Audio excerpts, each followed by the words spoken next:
ரொம்ப வருஷங்களுக்கு முன்னாடி ஒரு அரசர் வாழ்ந்து வந்தாரு. அவருடைய அரண்மனை ரொம்ப அழகானதா இருந்தது.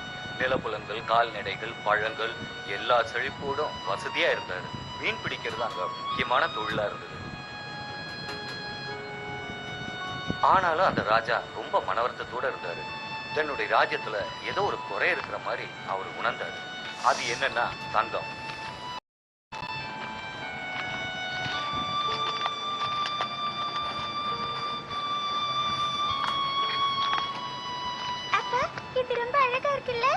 இது வெறும் ஆப்பிள் தானே இளவரசி.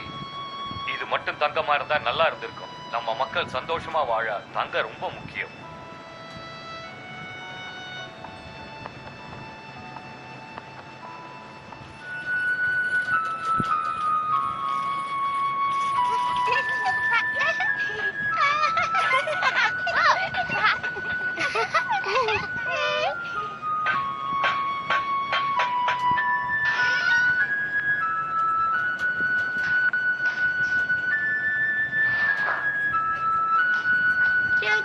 இது ரொம்ப அழகா இருக்கு.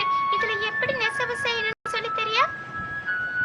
இப்ப வேண்டாம் இளவரசி, நீங்க பெரியவளா வளர்ந்த பிறகு நான் உங்களுக்கு கத்து கொடுக்கறேன்.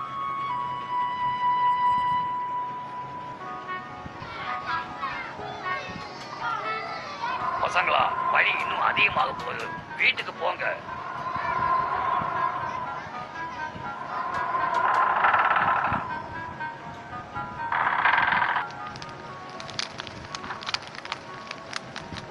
மகாராஜா, உங்களை பார்க்க 3 வியாபாரிகள் வந்திருக்காங்க. உங்களுக்கு ஏதோ பரிசு தரணுமா? சரி, அவங்கள வர சொல்லுங்க. உங்களுக்கு ரொம்ப நன்றி அரசே. எங்களை அந்த பனிப்புயல இருந்து நீங்க தான் காப்பாத்தினீங்க. அரசே, உங்க கருணைக்காக நாங்க இது கொண்டு வந்திருக்கோம். எனக்கு இதெல்லாம் தேவையில்லை. என் அரண்மனைக்கும் என் மக்களுக்கும் தேவை தங்கம் தான். தங்கம் மட்டும்தான் என் மக்களை பணக்காரங்களா ஆக்கும். மகாராஜா, நீங்க எதிர்பார்க்கிற மாதிரி தங்கம் விளையறதுக்கு விதைகள் என்கிட்ட இருக்கு. அதை காட்டுங்க. இதை நீங்க உங்க கையாலே விதைச்சீங்கன்னா நிறைய தங்கம் விளையும். அந்த தீப்பந்தத்தை எப்படி கொடு.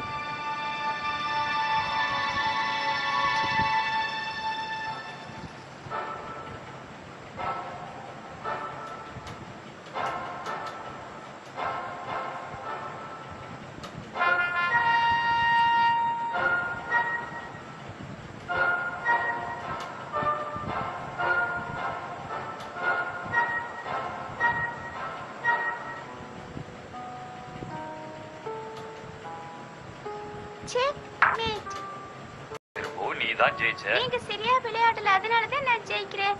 நீங்க அந்த தங்கத்தை பத்தியே நினைச்சிட்டு இருக்கீங்க.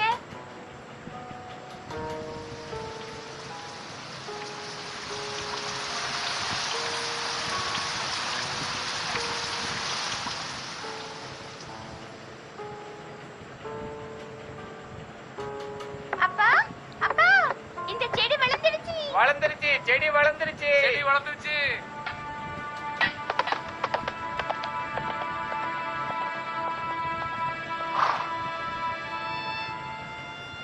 செடி எல்லாம் என்ன இப்படி பச்சை பசேல்னு இருக்கு?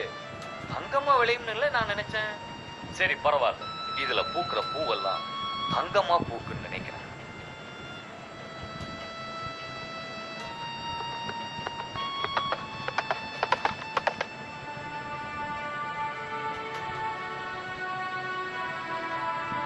பாத்தியா ரோசா, எவ்வளவு அழகா இருக்கு.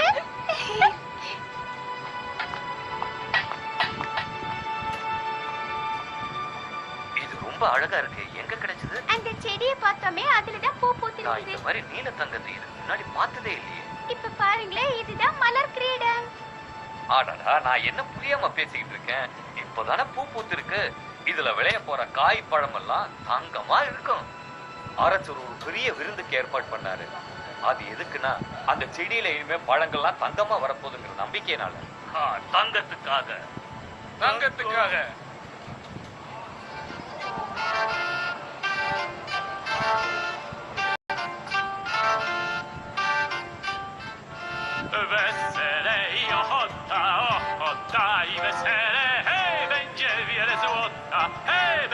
Złota wiele, hej, byle dorada, noc ko pozłatana, hej, da, da, da, da, da, nie przez pana.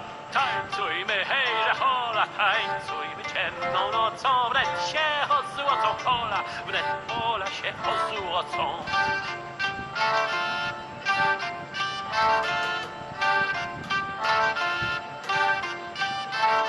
Szczęście ci zapisano, nasz dobry królu panie, pojedziesz jutro rano, złoto ci się dostanie.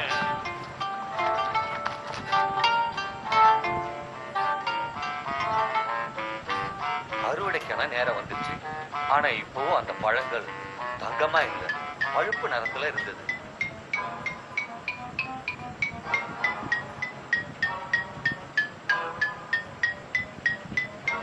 எதுலயுமே தங்கம் இல்ல.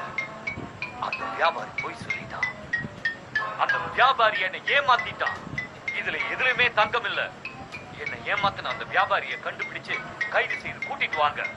இந்த செடி எல்லாத்தையும் அழிச்சிருக்கு. அந்த அரசர் ரொம்ப மனவேதனையோட இருந்தாரு. அந்த வியாபாரி கொடுத்த விதைகள்லாம் பழுப்பு நிறத்துல விளைஞ்சதால அந்த பழுப்பு நிறத்தை பாக்குறதுக்கே அரசர் ஆசைப்படல. அதனால அவர் எல்லாத்தையும் ஏரியில போட சொன்னார்.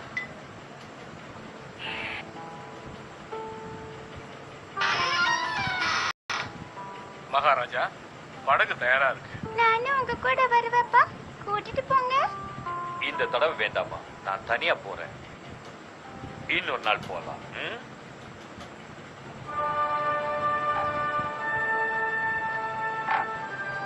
ஒரு பை நிறைய என்கிட்ட சிறந்த விதைகள் இருக்கு.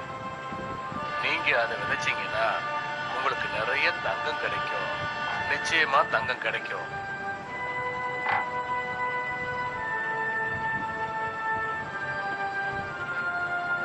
என்னது இது? நம்ம அரசர் அழிக்க சொன்னாரே, அந்த செடிகள் தான் இதெல்லாம். அது எடுத்து எங்கேயாவது தூக்கி எறிங்க. மறுபடியும் அதை பார்க்க நான் விரும்பல.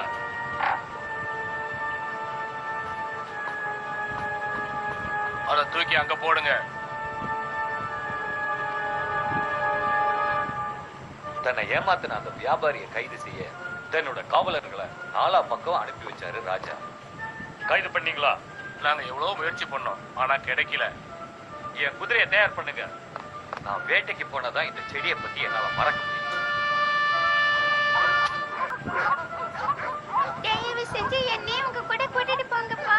நீ ரொம்ப சின்ன பொண்ணு, இப்ப வேண்டாம்.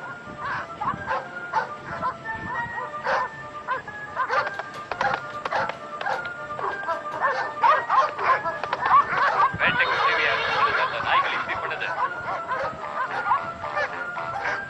மகாராஜா, இந்த செடி இருக்க வரைக்கும் இந்த நாய்கள் நமக்கு உதவி பண்ணாது.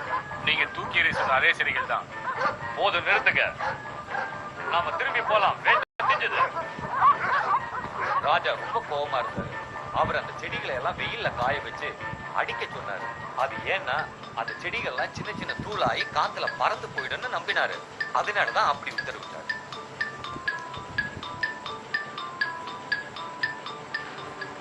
மகாராஜா, உங்களை பார்க்க தூதுவர் வந்திருக்காரு. உள்ள வர சொல்லுங்க. மகாராஜா, எங்க ராஜா கிட்ட இருந்து உங்களுக்கு அழைப்புதல் கொண்டு வந்திருக்கோம். எங்க நாட்டில் நடக்கிற விருந்துக்கு உங்களை கலந்துக்க சொல்லி வேண்டுகோள் விடுத்திருக்காரு. ரொம்ப நன்றி, சந்தோஷம். உங்க அழைப்பை நாங்க ஏத்துக்கிறோம்.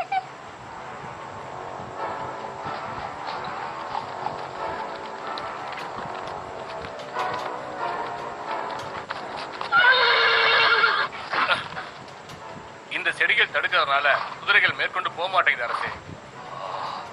எங்க போனாலும் இந்த செடி என்ன ரொம்ப தொல்லை பண்ணுது.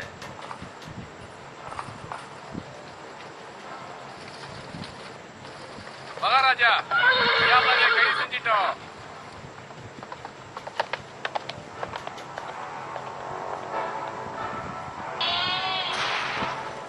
கடைசியில உன்னை நாங்க எப்படியோ புடிச்சிட்டோம். மகாராஜா, நான் பாட்டுக்கு வழிபோக்கன் மாதிரி போய்கிட்டே இருந்தேன். உங்க காவலாளிகள் என்னை பிடிச்சி இங்க கொண்டு வந்துட்டாங்க. ஏன் பிடிச்சாங்கன்னு எனக்கு தெரியல. நீ என்னை ஏமாத்தி முட்டாளாக்கிட்ட. நீ அந்த செடியில இருந்து தங்க வரணும்ல சொன்ன. அதுக்காக நான் அதை விதைச்சு என்னென்னமோ பண்ணேன். ஆனா ஒண்ணுமே நடக்கல. கடைசியில அந்த செடியை நான் நெருப்பு வச்சு கொளுத்திடலான்னு நினைச்சேன். மகாராஜா, என்ன தண்டனை வேணாலும் எனக்கு கொடுங்க. ஆனா அந்த செடியை மட்டும் கொளுத்திடாதீங்க. அந்த அழிஞ்சு போன செடிகளை எல்லாம் ராஜா அந்த வியாபாரிக்கு அனுப்பி வச்சாரு. எப்படியாவது அந்த வியாபாரிய பழி வாங்கணுங்கிற நோக்கத்தோட. அந்த வியாபாரி அதுல படுக்கும் போதெல்லாம் தன்னுடைய தப்ப உணர்வார்ல, அதுக்காகத்தான். எனக்கு சாப்பாடு கொண்டு வந்ததுக்கு ரொம்ப நன்றி. நீ இந்த நகர தலைவனோட மகள்ல? ஆமா. இந்த நகரத்திலேயே நூல் நூல்கிறதுல நீ ரொம்ப கெட்டிக்காரன்னு நான் கேள்விப்பட்டேன். உண்மையாது? எனக்காக நீ இந்த உதவி செய்ய முடியுமா? அந்த வயசான வியாபாரி ரோஜா கிட்ட அதையெல்லாம் நூலா மாத்த சொல்லி சொன்னாரு. அவளும் அதே போல செஞ்சான்.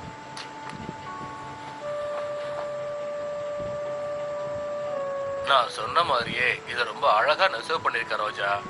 நம்ம இளவரசிக்கு இதுல ட்ரெஸ் தைச்சா ரொம்ப அழகா இருக்கும். அந்த அசிங்கத்துல இருந்து இவ்வளவு அழகான துணி வரும் நான் கொஞ்சம் கூட எதிர்பார்க்கல. இன்னைக்கு இளவரசியோட 7வது பிறந்த நாள், அதுக்காக உங்களை வர சொன்னாங்க. இளவரசிக்கு நான் ஏதாவது பரிசு கொடுக்கணும்னு ஆசைப்படுறேன். உங்ககிட்ட என்ன எனக்கு பரிசா கொடுக்கறதுக்கு?